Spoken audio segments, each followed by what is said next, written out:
Hello friends, welcome to the SNAE medical classes. Today we will discuss regarding cancer genetics and familiar cancer.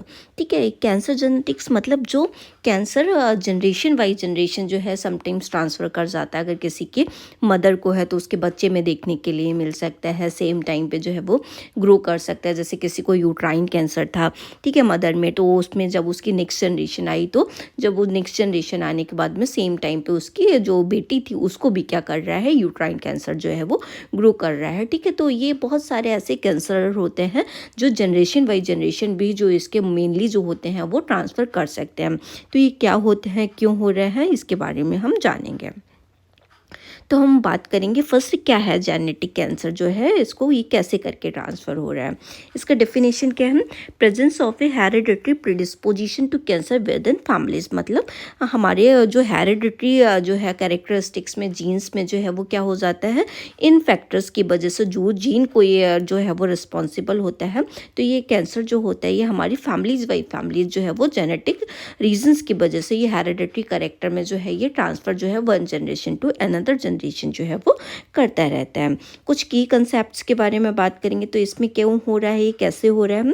तो ये inherited mutations की वजह से आता है। कोई एक स्पेसिफिक जीन जो है उसमें क्या हुआ है, उसका म्यूटेशन जो है वो हो गया है। ठीक है, तो इसमें क्या हो रहा है, specific genetic mutation pass from one generation to the another generation. ठीक है, इसमें कोई एक स्पेसिफिक जेनेटिक म्यूटेशन है, मतलब जो जीन था वो क्या कर गया था, म्यूटेट कर गया था। वो जीन जो है वो क्या कर रहा है, एक जनरेशन से दूसरी जनरेशन जो है वो कैंसर वाला जीन जो है वो पास कर रहा है। तो क्या होगा, वो कैंसर जो होता है वो one generation to another generation जो है वो ट्रांसफ़र होता रहता है।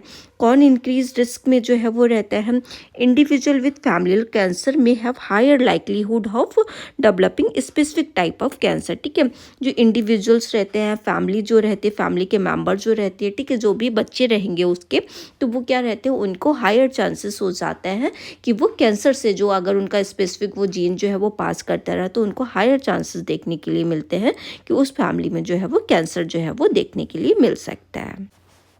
नेक्स्ट हम बात करेंगे कुछ ऐसे कैंसर सिंड्रोम की जो फैमिलीज़ में जो है वो कॉमनली जो है वो देखने के लिए मिलते हैं। तो फर्स्ट वन है हमारा hereditary breast and ovarian cancer. ये जो जीन है, ये जो ब्रेस्ट और ओवेरियन कैंसर जो है वो देखने के लिए मिलता है। ये मोस्ट फैमिलीज़ में जो है, अगर किसी में एक जनरेशन में तो जो था तो ये नेक्स्ट जनरेशन में जो है वो पास कर सकता है। इसके लिए कौन सा जीन जो है वो रिस्पॉन्सिबल होता है, इसके लिए BRCA फर्स्ट और BRCA2 जो जीन होता है वो रिस्पॉन्सिबल होता है। इसके एसोसिएटेड कैंसर जो होते हैं वो क्या हो सकते हैं, इसकी वजह से ब्रेस्ट कैंसर जो है वो हो सकता है। ओवेरियन कैंसर जो है वो पर्सन के अंदर जो है वो ट्रांसफ़र कर सकता है। अगर किसी मदर के अंदर ब्रेस्ट में कैंसर था या ओवरीज में कैंसर था तो ये कैंसर जो है वो ट्रांसफ़र कर सकता है। प्रोस्टेट या फिर पैनक्रिएटिक कैंसर किसी में था, ठीक है, अगर किसी के फादर को जो है वो प्रोस्टेट कैंसर से सफ़र कर रहे थे तो ये जनरेशन बाई जनरेशन जो है वो नेक्स्ट जनरेशन में भी देखने के लिए मिल सकता है। इवन पैनक्रिएटिक कैंसर भी जो है वो अदर जनरेशन में देखने के लिए मिल सकता है। नेक्स्ट हम बात करेंगे लिंच सिंड्रोम की। ये क्या रहता है, it is a hereditary non polyposis colorectal cancer. इसमें क्या कर रहा है, जो कोलोरेक्टल कैंसर जो होता है वो ट्रांसफ़र जो है वो कर सकता है। ठीक है, इसके लिए जो जीन रिस्पॉन्सिबल होते हैं वो MLH1, MSH2, MSH6 और PMS2 जो जीन्स जो होते हैं वो रिस्पॉन्सिबल होते हैं। मतलब कुछ ही जीन्स जो हैं उनके अभी कैंसर के जो जीन होते हैं उसमें ना के बराबर ही जीन के जो है वो आइडेंटिफाई कर पाए हैं। ठीक है, अगर ये जीन जो है वो सही तरीके से आइडेंटिफिकेशन जो है वो इनका पॉसिबल हो जाए, जीन जो है वो पता चल जाए कि क्या जीन जो होते हैं, तो इनका जो ट्रीटमेंट जो है वो पॉसिबल जो है वो काफ़ी हद तक हो पाएगा। तो कुछ जीन्स ही हैं जो इनको अभी तक आइडेंटिफाई जो है वो किया गया है। इनके जो ये जो जीन्स रहते हैं, ये लिंच सिंड्रोम रहता है, इसमें क्या एसोसिएटेड कैंसर जो है वो देखने के लिए मिल सकते हैं। तो फर्स्ट है हमारा कोलोरेक्टल कैंसर, इसकी वजह से कोलोरेक्टल कैंसर जो है वो देखने के लिए मिल सकता है। ठीक है, इंड्रोमेट्रियम का जो है वो कैंसर देखने के लिए मिल सकता है, ओवरी का कैंसर देखने के लिए मिल सकता है, इवन स्टमक का कैंसर जो है वो इन जीन्स की वजह से देखने के लिए मिल सकता है, जो कि लिंच सिंड्रोम जो है इसको हम बोलते हैं। नेक्स्ट हम बात करेंगे फैमिलियल एडिनेमेटस पॉलीपोसिस की, ठीक है।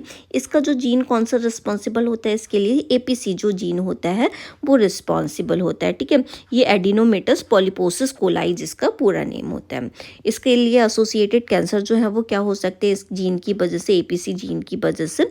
कोलोरेक्टल कैंसर जो है वो देखने के लिए मिल सकता है, थायराइड कैंसर जो है वो देखने के लिए मिल सकता है, हिपैटोब्लास्टोमा जो है वो हिपैटिक सेल्स के अंदर लिवर सेल्स जो होते हैं उसमें देखने के लिए मिल सकता है।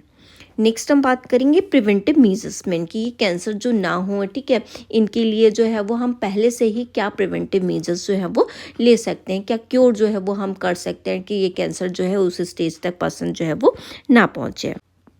तो हमें क्या करना है इसके लिए, फर्स्ट वन है हमारा स्क्रीनिंग एंड टेस्टिंग। तो उसके लिए हमें क्या कराना है, अर्ली डायग्नोसिस जो है वो कराना होता है। स्क्रीनिंग टेस्ट जो है वो कराने हैं, डायग्नोसिस जो है वो ज़्यादा से ज़्यादा करानी है ताकि टेस्ट होके पहले से ही आइडेंटिफाई हो जाए कि ऐसी कोई पॉसिबिलिटी तो नहीं है।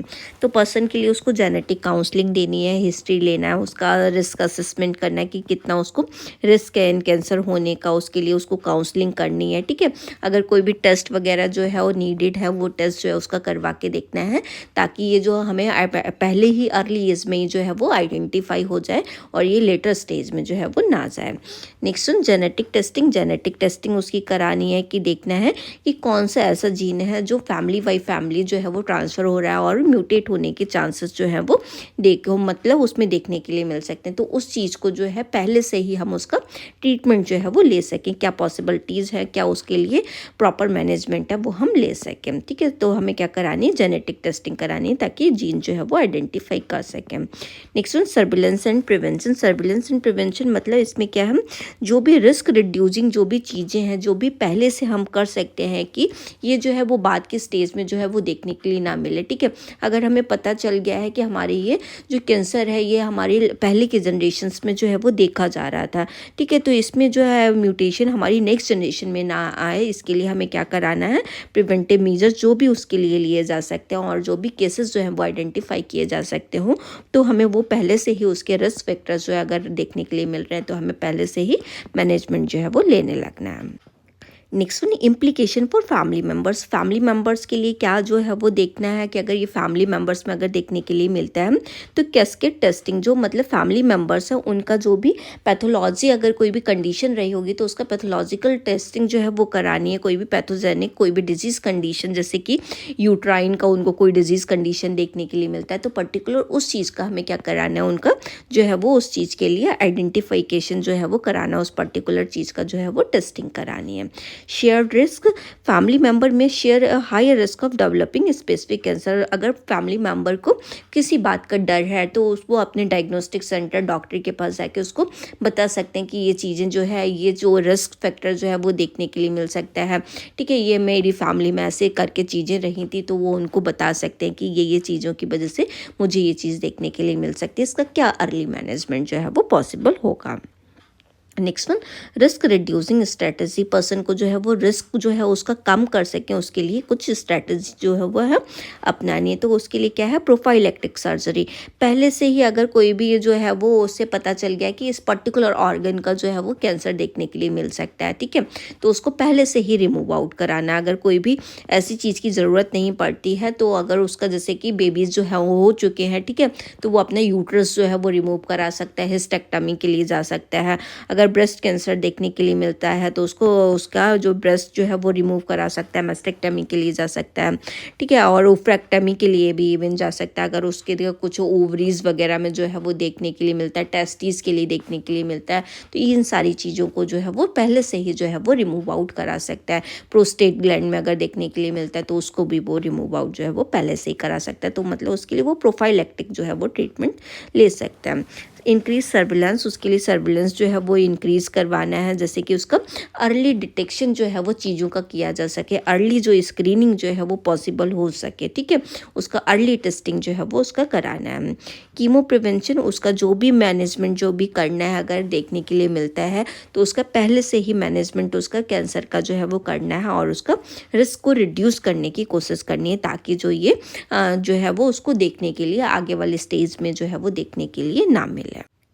नेक्स्ट वन, हमें मल्टी डिसिप्लिनरी अप्रोच भी लेने हैं, जैसे कि हमें जो भी हेल्थ केयर को जो भी होते हैं उनके संग में कोलैबोरेट करके काम करना चाहिए, ठीक है। जो भी ऑन्कोलॉजिस्ट हैं, जेनेटिस्ट हैं, सर्जन्स हैं, स्पेशलिस्ट हैं, अगर कोई भी स्पेसिफिक केस देखने के लिए मिल सकता है तो उनसे भी कंसल्ट करके उसका पर्टिकुलर जो है वो ट्रीटमेंट, जो भी मैनेजमेंट जो है वो करना चाहिए।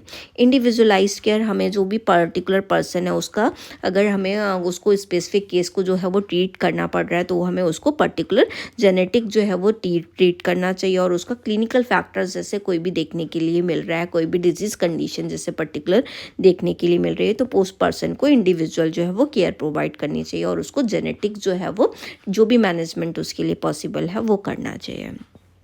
नेक्स्ट वन, एथिकल कंसिडरेशन, हमें ये सारी चीज़ें जो है वो ethical with in the boundaries जो है वो करनी चाहिए। जैसे पर्सन जो है वो अपनी चीज़ें शेयर नहीं करना चाहता तो उसके लिए प्राइवेसी मेंटेन करनी है, प्राइवेसी तो मेंटेन करनी है। अगर कोई भी क्लाइंट जो है वो आ रहा है तो उसके लिए प्राइवेसी मेंटेन करनी है। अगर वो अपनी बात को कॉन्फिडेंशियल रखना चाह रहा है तो उसकी कॉन्फिडेंशियलिटी भी है, जो उसकी कहीं भी जेनेटिक इन्फॉर्मेशन जो है वो ट्रांसफ़र नहीं होनी चाहिए।